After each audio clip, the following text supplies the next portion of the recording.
Welcome back to our channel, and thank you for tuning in and thank you for supporting us. But if you're new to this channel and you haven't subscribed yet, please encourage us by doing so. And together, we shall make our Biafran dream a reality. Say, fake BUHARI and the Minister of Injustice, µALAMI, in dirty fight. Malami claimed that he hired fake BUHARI as an impostor so that he can have the loot's lion's share. Instead, fake BUHARI took all the money and planning to run into hiding in Maradi, Niger Republic. What a big shame. According to reports, before 2015 presidential elections, BUHARI led the opposition party, the APC, in grand opposition to the removal of oil subsidy. BUHARI's intention then was that there was no subsidy on petrol and that the government, then under President Goodluck Jonathan, was corrupt and was looking for ways to fraudulently enrich themselves at the expense of the Nigerian masses. 8 years down the line, and with just days before the end of his 2 terms in government, fake BUHARI is leaving the country with the highest amount spent on subsidizing petrol in Nigeria's history. According to oil and gas industry reports conducted by the Nigerian Extractive Industry Transparency Initiative, (NITI), the cost of petrol subsidy from 2015 to 2020 was 1.99 trillion naira. Also reports by the Nigerian National Petroleum Corporation (NNPC) to the Federation Account Allocation Committee (FEC) show that petrol subsidy cost 1.57 trillion naira in 2021 alone, and another 1.27 trillion naira from January to May 2022. The Fulani Nigerian government has a budget of 3 trillion naira to cover petrol subsidy from January 2022 to June 2023. From June 2022 to June 2023. You can see these criminals siphoning all the monies from Biafra land and taking it to Niger Republic. An aggregation of the entire cost showed that under fake BUHARI's government,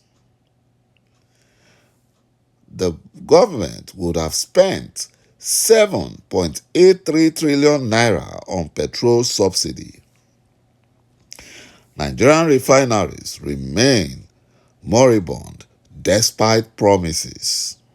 In 2015, while Nigerian 4 refineries located in Port Harcourt, that is Iguacha, Warri and Kaduna, operated below full capacity, they produced about 6 million liters of petrol daily for local consumption. With fake BUHARI, through the then Minister of State, Petroleum Resources, Dr. İİÇİY, assuring Nigerians that the refineries will return to full capacity by the end of that year. It never happened. In 2017, The refineries were partially shut down for maintenance, but 2 years later, in 2019, with no headway, the refineries were completely grounded. Fake Buhari leaves in about few days' time, with the refinery still under rehabilitation and badly mismanaged. In 2021, helped by loan from African Development Bank, NNPC announced that it would completely overhaul Port Harcourt refinery at a cost of $1.5 billion. The refineries in Warri and Kaduna are also undergoing similar processes. My brothers and my sisters, you can see that the Fulani Nigerian government are criminals. Despite fake Buhari in 2016 alone made the petrol price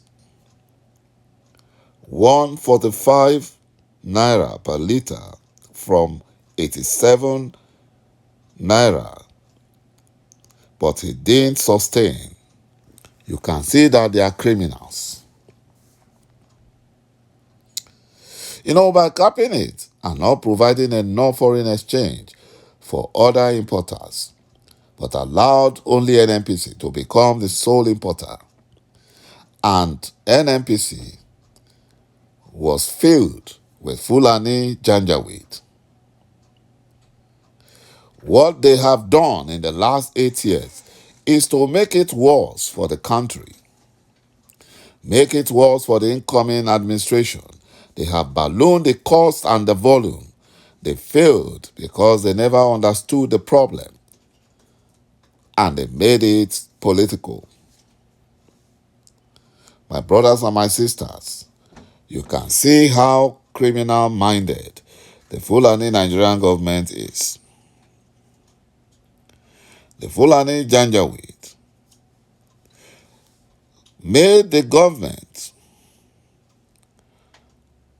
the sole importer of oil and gas in order to help them loot Nigerian dry through the subsidy payments.